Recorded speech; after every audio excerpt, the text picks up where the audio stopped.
Remember this show?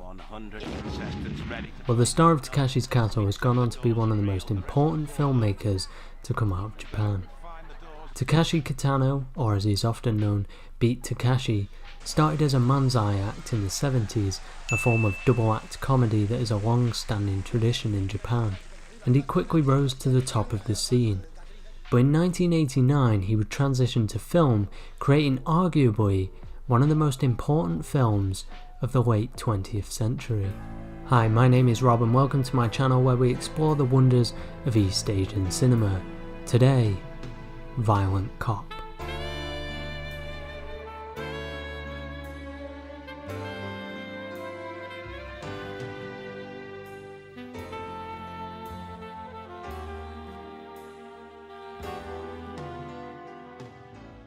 Originally written by Hisashi Nozawa and to be directed by veteran Kinji Fukasaku, but with conflicting schedules meaning that Fukasaku couldn't direct it, Kitano took over as the director and Violent Cop became his directorial debut.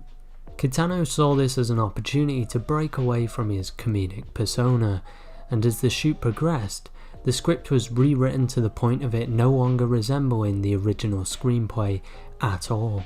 Apparently new lines would be written on the day and scenes would be decided right before the camera even rolled. This was entirely Kitano's project. Kitano turned Violent Cop into exactly what the title suggests, creating a text where cops and criminals are two sides of the same coin, which is something he has continued to tackle in his films throughout his career. Here we see the birth of the archetype that he constantly returns to, a protagonist that is so ruthless and emotionally detached from their sense of empathy that they can commit violence without even flinching.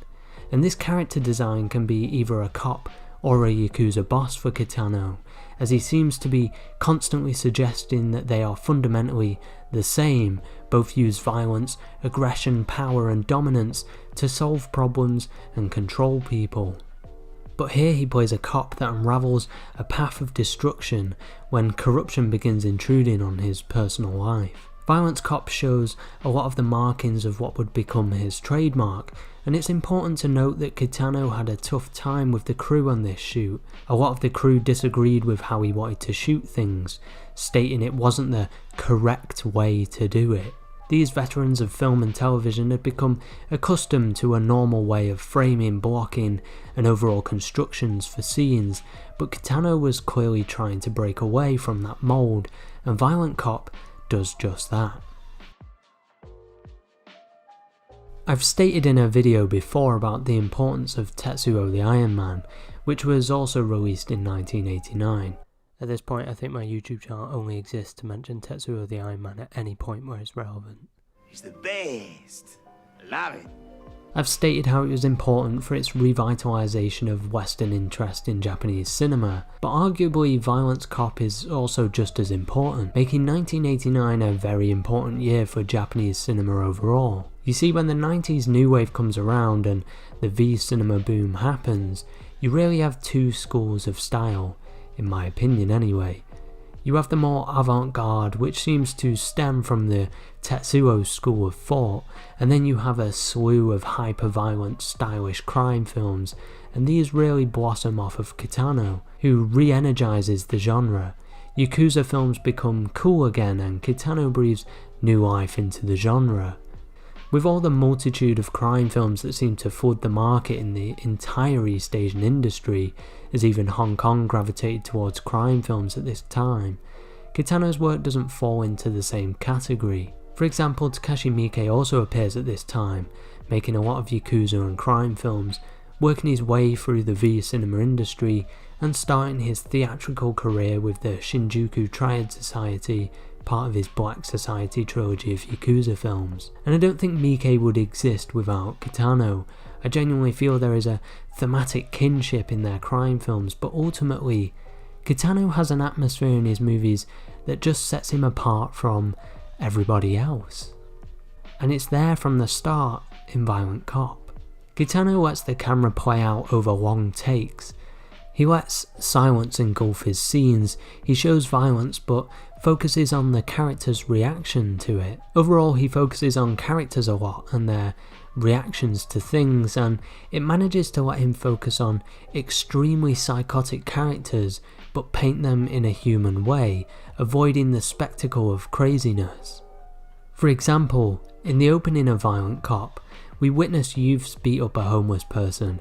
It's very reminiscent of A Clockwork Orange. Then we see Kitano's character enter one of the youth's houses. He goes straight upstairs and begins to beat the child. For the entire sequence though, the camera stays on Kitano. It shows us a lack of emotion. It feels as though this is nothing new to him. It doesn't glamorize the violence, show shots of gushing blood and reactions of pain. It turns into a character piece for Kitano. It reveals in the first moments of the film exactly his state of mind. And this echoes throughout the entire film, always focusing on the characters and not the actions. Until the very end, when Kitano has to kill someone very close to him. In this moment, we never see his face. We don't see him at all really. He is framed out of the scene and only his actions and consequences are revealed. For the first time we see the action of violence, the consequence of violence, and not the character's reaction to it. When he walks away from it, he is constantly shadowed, blocked, and his face is never really shown. It disrupts the entire language that has been established so far, yet it reveals for the first time Kitano can't handle what he has done. He literally can't face the camera, the audience, and he can't face himself. He can't handle the pain of what he has just done.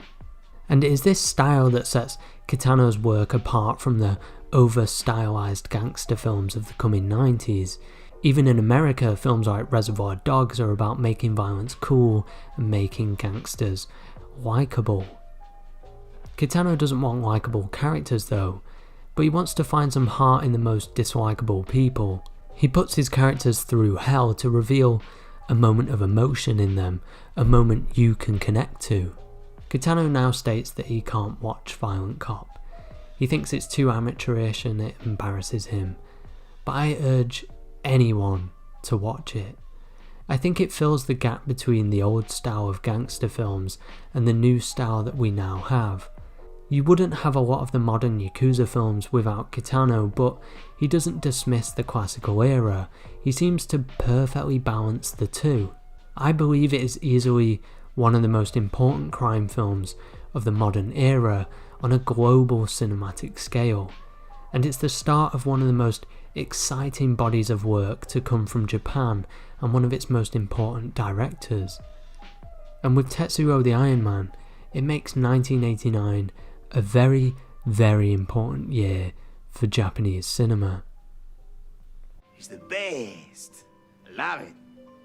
If you guys like the video, then please comment, like, subscribe, hit that bell button, share the video around, do all those nice things that you always do, and I'll see you guys next time.